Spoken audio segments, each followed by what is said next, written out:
I was frustrated with everything around learning about and being tested on God and all of these things and everyone talking about God, but it didn't seem like anyone was doing anything or loving anybody. I wanted to be closer to my neighbors, and so I thought about what I could do. I went to Costco and bought 22 hot apple pies and delivered them to my neighbors. It was a little tough to do, but it was a great experience. I've seen people change as we all work together a little bit. That is contagious. Everybody needs to belong to something. How can we live like Jesus in a way that people know that God loves them and that we are there for them?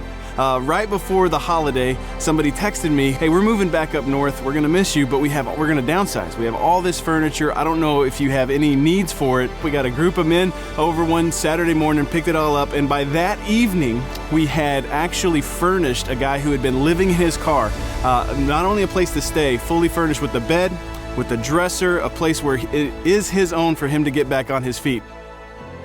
What does God need me to start to help impact the kingdom? And I think for this, it's God doesn't need me to do that. He needs me to be at work where he's already at work. We look at Rise Up 8 years from now, we're like, one person got saved because of Rise Up, success. I'd sent an email out just basically looking for what other community needs. So in meeting the Freeman family, they expressed a need for having a second car, which was the purpose of them buying this vehicle, and having fostering 2 children that they need to run around independent of each other. So we reached out to our home office and they reached back immediately and said, we're gonna put a motor in it for her at no cost to her.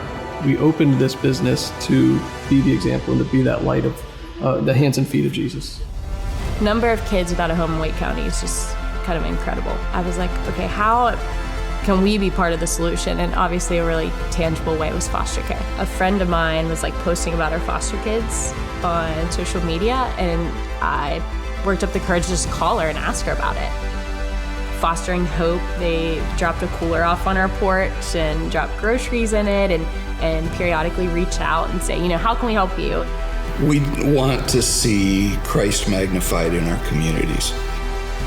We can't stop this process. We have to keep this process going. We are able to reach out and touch people's lives. What it comes down to is just being open and listening to whatever God's putting on your heart to do.